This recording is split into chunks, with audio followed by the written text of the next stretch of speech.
Salut à vous petites et grosses tentacules, aujourd'hui on fait Mammoth, la version Grumpf PDF gratos et la version 12 singes imprimée clé en main, tout ce que t'as. Donc l'univers c'est le même, même s'il faut reconnaître que les 12 singes ont amené pas mal d'apports. Les règles c'est pas les mêmes et dans Mammoth, la version PDF gratos sur le site du Grumpf que tu peux faire imprimer, il n'y a pas la grosse campagne, voilà. Donc, dans Mammoth, qu'est-ce que tu joues? Qu'est-ce que c'est? C'est du space fantasy, l'humanité est en exode, c'est dans des grands torves, des vaisseaux cylindriques qui parcourent l'espace. Un jour, tous ces vaisseaux sont capturés par un trou noir, où en fait il y a une race extraterrestre qui a construit une cité à l'aplomb du trou noir et qui domine, qui domine l'univers. C'est les seigneurs Cimmérines, j'arrive à articuler. Ouais, comme d'hab, hein, les extraterrestres ont tous des noms bien chelous. Ces seigneurs ont trois espèces vassales qui se partagent elles-mêmes, qui règnent sur le reste de l'univers. Et tout ce petit monde a toujours eu son évolution influencée par les Cimmérines. Et les Cimmérines sont très étonnés de découvrir l'humanité, qui elle n'a pas été influencée par une race supérieure à notre connaissance, et qui du coup fait un peu le peuple libre.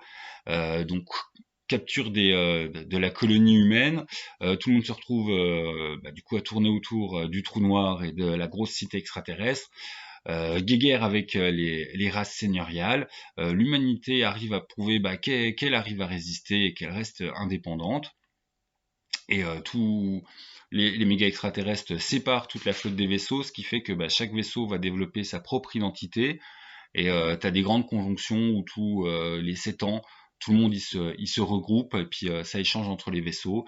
Et puis t'as des petits vaisseaux qui passent des uns aux autres. Et ça, c'est ce que vous jouez. Voilà, vous jouez des missionnaires. Vous appartenez pas à un vaisseau spécifique. Vous êtes des gens qui sont à la limite de la société humaine. Vous n'êtes pas des pirates, hein, parce que vous avez des statuts reconnus. Mais du coup, ça permet de jouer dans tous les vaisseaux, puis d'avoir des interactions, puis pas vous jouer une faction dans un vaisseau. Car effectivement, c'est un jeu à faction, il y a plein de secrets, aussi bien au sein de l'humanité qui est appelée la Horde, au sein de ses interactions avec les extraterrestres, qu'au sein des extraterrestres. Et tout est déjà bien en germe dans la version du Grumpf. La version du Grumpf finit par un des secrets du jeu qui est courte, sur une demi-page. C'est un peu développé par les 12 singes qui développent aussi pas mal de nouvelles choses. Ouais, allez hop, point 1, règle, tintintin, que c'est laquelle qui est mieux. Je suis absolument pas objectif, là c'est des variations sur les règles de Barbarian of Lemuria, j'ai jamais caché que je trouve que c'est des règles absolument splendides, simples, souples, efficaces. Là c'est un des systèmes des 12 singes pour du clé en main avec voilà, des compétences, des atouts, un petit peu pas mal de points. Ça reste un système simple, mais c'est juste que ça n'a pas la beauté artistique, j'oserais dire, du Barbarian of Lemuria. Après, ça tourne, et il faut en plus reconnaître que dans les backgrounds, les ajouts de background et les modifs de règles, ils apportent un petit point qui existe à la fois en règle, que c'est un truc dans le background de l'univers. Et que c'est en plus dans Mahamut, et enfin que c'est en plus par rapport à la version, c'est pas présent en fait dans la version du Grumpf, et que ce petit plus en plus il est destiné autour des missionnaires pour en faire des gens un peu plus spéciaux. Voilà, vous êtes plus spéciaux quand vous jouez à Mahamut version 12 singes que quand vous jouez à Mahamut juste le PDF. C'est pas énorme, mais c'est un petit truc. Au niveau des points qu'ils ont amenés en plus sur le background, en fait, c'est pas des transformations, c'est de l'étayage, du développement. Donc en fait, on a un très bon background de base avec plein de petites graines qui sont plantées. Et puis comme dans les PDF gratos du Grumpf, hein, quelque part c'est un peu démerde-toi, empare-toi-en et puis développe-le. Et là, en fait, t'as ce que les 12 singes ils ont fait, ce que ça t'invite à faire. Tu prends un jeu qu'on te donne les bases et puis tu nourris, puis t'en fais ce que tu veux. Et en fait, le Mahamut des 12 singes, c'est ni plus ni moins que la transformation du PDF gratos, hein, leur univers à eux, avec un très... Enfin, moi j'ai trouvé en fait que l'étoffement et les idées qu'ils amènent sont vraiment très sympas pour enrichir l'univers. Il n'y a aucun moment où il y a un gros squeeze ou une grosse incohérence. Enfin, là-dessus, c'est vraiment du bon boulot.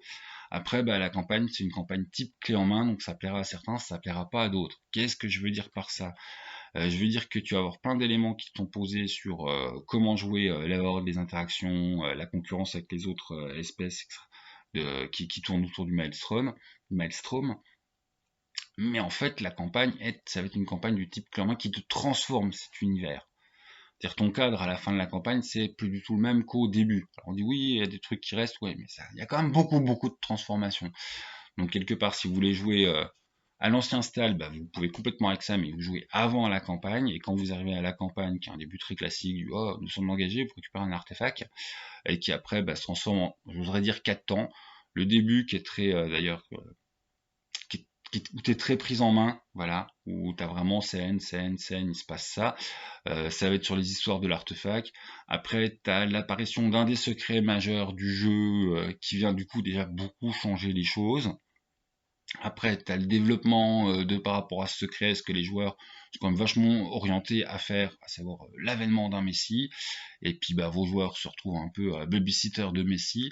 Et puis la fin, c'est carrément beaucoup de choses sont transformées, l'humanité a atteint une certaine place, et puis tu as quand même tout un nouveau cadre de jeu. Donc en soi, bah, c'est pas du tout mauvais. D'un autre côté, c'est voilà, si tu veux jouer dans cet esprit, tu joues avant la campagne qui te propose et avec tous les éléments qu'ils incorporent en plus. Hein, je veux pas du tout dire que tu es obligé d'aller prendre ça, pas du tout. T'as tout ce qu'il te faut là-dedans, mais leur campagne est une grosse campagne de transformation.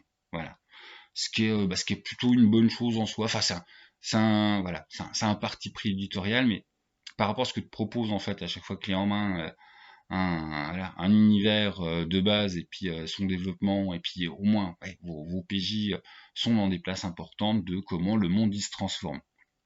Voilà, l'univers n'est pas du tout le même à la fin de la campagne. Et puis voilà, les règles, j'ai dit tout ce que j'en pensais, je préfère largement Barbarian of Lemuria. Le côté physique, bah, ça c'est du PDF gratos, que ça te coûtera ce que tu connais dans les imprimeurs.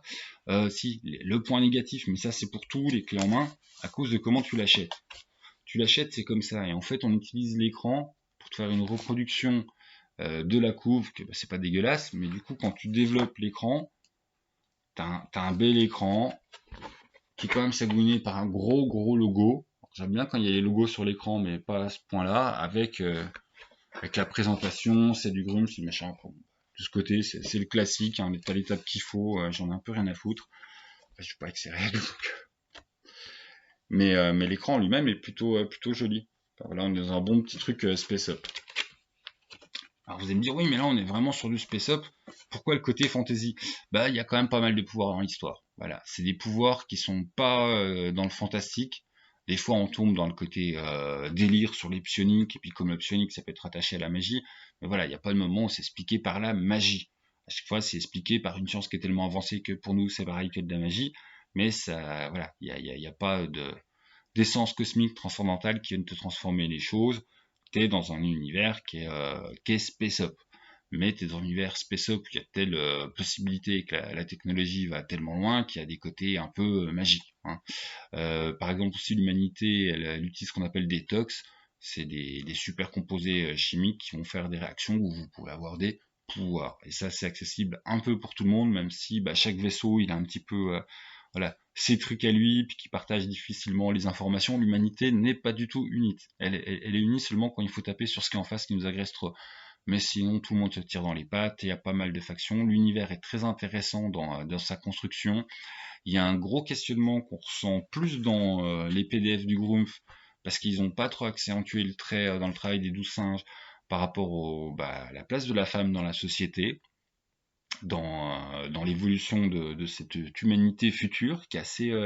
enfin, quelque part, la guerre des sexes est vraiment traitée dans Mahamot, et ça l'est traité un peu...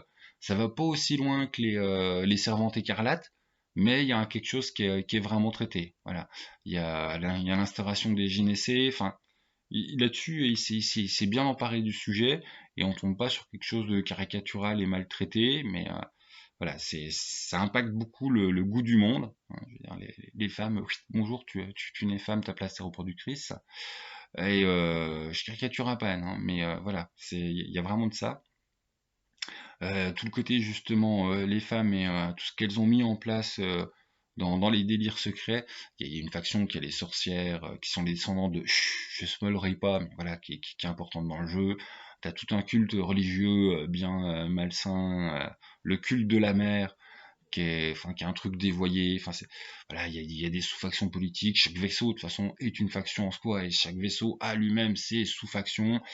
Chaque vaisseau a ses secrets. Ça, c'est un des trucs qui a bien été développé par les 12 singes, c'est-à-dire il y a des vaisseaux, on donne juste le goût là-dedans, et puis ils sont décrits en quelques lignes, puis à toi d'inventer un peu.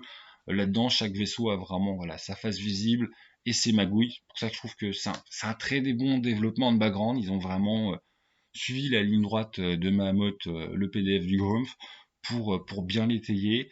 Et c'est là où je trouve la campagne un peu oh zut, c'est que en fait c'est tellement l'univers de base avant transformation est tellement bien que je vous conseillerais de jouer la campagne, mais en fait après avoir bien joué à Mahamut. Voilà, en fait c'est une campagne pour tu commences pas avec la campagne qui t'est proposée parce que quelque part tu ne profites pas du jeu de base en fait. Puis après tu as un jeu à construire parce que bah, à la fin tu as quelques pages d'aide, mais c'est beaucoup trop léger en fait.